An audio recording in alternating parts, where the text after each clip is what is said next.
इस लड़के ने डॉक्टर जाकिर नाइक से एक सवाल पूछा कि शिया कौन है, सुन्नी कौन है। आइए मिलकर सुनते हैं। मेरा सवाल आपसे ये है कि मुझे कई दोस्त मिले जिनमें से कुछ सिया है और कुछ सुन्नी। जैसे आपने कुछ देर पहले बताया कि जो इंसान मानता है कि अल्लाह एक है और मोहम्मद अलैहिस्सलाम आखिरी पैगंबर हैं, तो मैं मानता हूँ इस बात को। तो अगर मैं ये कहूँ कि मैं मुसलमान हूँ तो ये झूठ नहीं है। लेकिन मुसलमान बनने के बाद एक नमाज़ पढ़ना बहुत ज़रूरी होता है और कुछ तरीके हैं जो दोनों ही दोस्तों ने मुझे बताए, लेकिन उनके तरीके अलग अलग हैं। तो मुझे ये समझ में नहीं आया कि किसका तरीका मैं अपनाऊं, क्योंकि दोनों ही अपने तरीकों को सही समझते हैं। ये शिया सुन्नी जो आपने पूछा,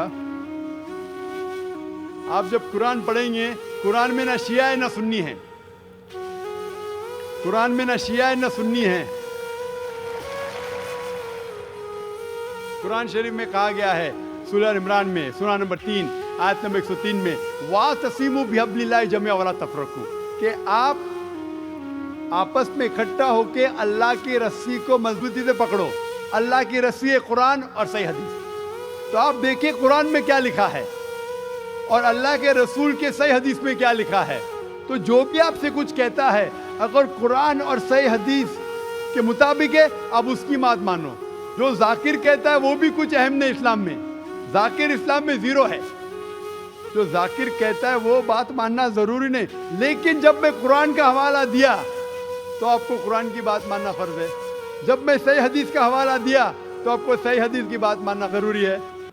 तो इसीलिए कोई भी शख्स कुछ कहता है, अगर इख्तिलाफ है उसमें, तो फिर से रुजू हो जाओ कुरान और हदीस के पास। क्योंकि कुरान में लिखा है सूरह निसा में सूरह नंबर 4 आयत नंबर 59 में, वर्स नंबर 59 में, अतिउल्लाह वासी रसूल, अल्लाह की इताअत करो, अल्लाह की बात मानो और अल्लाह के रसूल की बात मानो।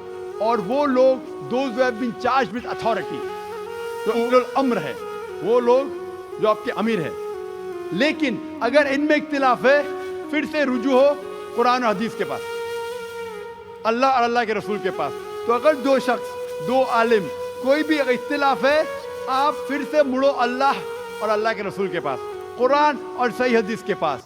फिर देखो कि कौन सा दोस्त, कौन सा मुस्लिम, कौन सा आलिम, कौन सा मौलाना कुरान और सही हदीस के मुताबिक कह रहा है। आप समझे? तो इससे पता चलेगा कि क्या सही है। आप बोलते हैं कि नमाज पढ़ने के तरीके में इख्तिलाफ है। शुरू में कम से कम जो यकसा है वो तो शुरू करो। इख्तिलाफ बहुत थोड़ा है, नमाज के तरीके में इख्तिलाफ बहुत थोड़ा है, जो यकसा है वो तो शुरू करो। अगर आप मुसलमान बनना चाहते हैं तो इतना वक्त क्यों ले रहे? खाली नाम के मुसलमान होना जरूरी नहीं है, वो कोई फायदा नहीं। अमली तौर पे मानो कि अल्लाह एक है, उसकी इबादत करो और आखिरी रसूल मोहम्मद सल्लल्लाहु अलैहि वसल्लम पे ईमान लाओ।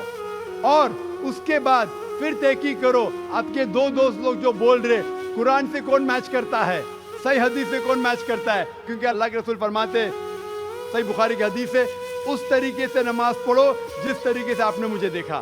तो जो सही हदीस से साबित है, कुरान और सही हदीस से, उस तरीके से नमाज पढ़ो। लेकिन अगर 19-20 फर्क है, कम से कम जो यकसा है वो तो शुरू करो।